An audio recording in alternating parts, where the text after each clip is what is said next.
Cláudio, o que tem por trás de toda essa confusão, hein?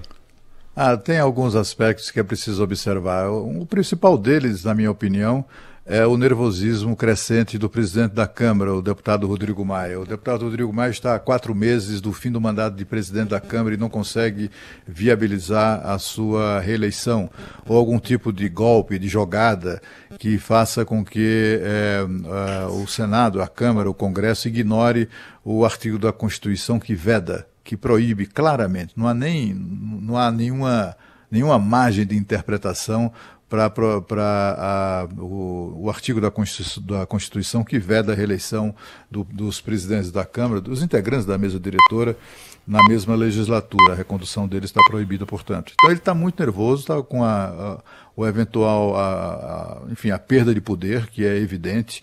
Ele está assistindo as forças do Centrão, ao contrário, se fortalecendo, porque a expectativa é que alguém do Centrão vá assumir a presidência da Câmara. Há alguns postulantes, a Clarissa sabe disso, alguns postulantes no Centrão, até tem ali uma disputa interna, etc., mas não parece haver dúvida de que sairá do Centrão o próximo presidente da Câmara, dos deputados. Acho que isso aí é um pano de fundo interessante. Agora, o país não merece que duas autoridades que têm a responsabilidade que têm, né, darem essa demonstração de quem não tem o que fazer. Isso é coisa de vagabundo, né? Gente que não tem o que fazer, que fica trocando, chutando na canela um do outro, né? Passando o risco assim no chão, provocando um ou outro. Isso é de uma bobagem monumental. O ministro da Economia até tem razão quando ele menciona esse acordo aí que há não escrito, né, entre o presidente da Câmara e eleitores dele para chegar à presidência, que estão no PCdoB, no PT, etc. e tal. Ele deixa prosperar qualquer projeto que barre as privatizações, mas projeto de privatização mesmo ele não deixa. O da Eletrobras está lá empacado. É um projeto, não há, além do da Eletrobras, não há nenhum outro projeto mais relevante. Mas esse é importante porque a aprovação disso e a privatização da Eletrobras seria um sinal importantíssimo, né, que o Brasil daria, o governo, mas sobretudo o Brasil daria, digamos assim, ao mercado, né, do seu compromisso. Estamos tão comprometidos com o processo de privatização que privatizamos a Eletrobras, né? Embora seja um gigante que só nos dá prejuízo, mas isso, enfim, tem uma grande chance de conquistar eficiência nas mãos de gestão privada, né? E aí o Rodrigo Maia não deixa prosperar. O Rodrigo Maia também põe na gaveta qualquer projeto que corte benefícios, regalias, privilégios, penduricalhos do setor público. Ele não deixa prosperar. Eu estou cansado de dizer que já entrevistamos aqui no programa o deputado Pedro Cunha Lima, que é autor de uma ótima proposta de emenda constitucional que acaba de uma vez por todas com esses penduricais, sabe? Auxílio babá, auxílio livro, auxílio jornal, auxílio moradia, esses truques que eles encontram, arranjam, não só para multiplicar o valor do salário, mas também para fugir à regra do teto. A PEC do deputado acaba com isso em definitivo, muito claramente. Aí o que aconteceu? O Rodrigo Maia botou na gaveta. No dia 17 de setembro agora completou 1 ano que está na gaveta do Rodrigo Maia, uma gaveta bastante recheada de projetos com os quais ele não concorda. Ou simplesmente o seguinte, não apareceu ninguém para ajoelhar e rezar diante dele, para que ele então deixe ou permita a tramitação do projeto. Mas enfim, voltando um pouco, o ministro tem razão quando reclama disso, mas não é uma atitude política inteligente ficar chutando na canela do presidente da Câmara dos Deputados.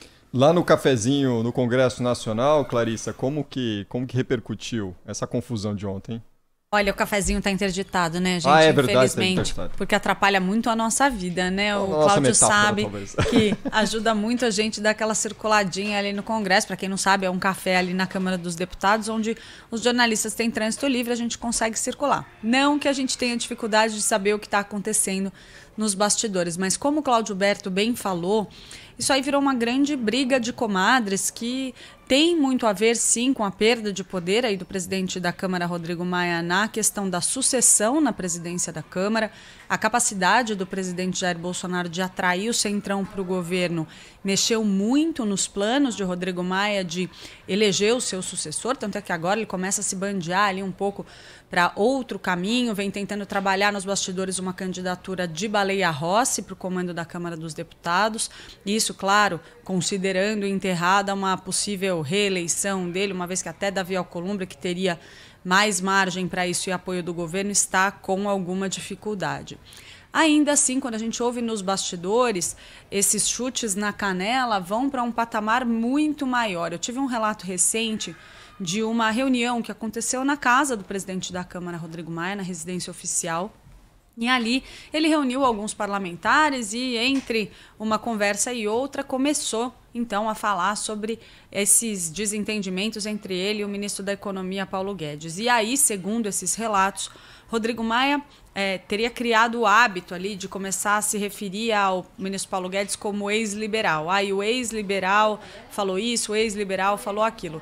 E dizendo que ele virou o maior defensor do assistencialismo dentro do governo do presidente Jair Bolsonaro. Rodrigo Maia vem tentando ali desconstruir a imagem de Paulo Guedes junto a outros parlamentares dentro da Câmara dos Deputados, justamente porque o ministro está ganhando um papel importante na articulação de projetos de interesse do governo, tem buscado conversas diretas com parlamentares, justamente porque ele se incomodava com a forma como esse diálogo vinha acontecendo a partir de Rodrigo Maia na direção de integrantes da equipe econômica. Então, o ministro da Economia mudou esse fluxo.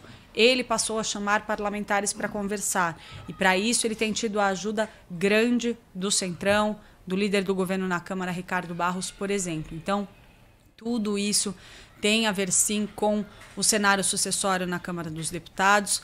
Não é uma porcaria, não é uma coisa pequena. Comandar a Câmara dos Deputados é importante, define as pautas de interesse do governo. E como Paulo Guedes pôde mencionar, e também Rodrigo Maia falou, isso tem a ver com o que é ou não pautado na cena política brasileira, o que vai ser votado, o que vai ser discutido e que tipos de projetos vão ser os primeiros colocados na lista de prioridades do Congresso Nacional.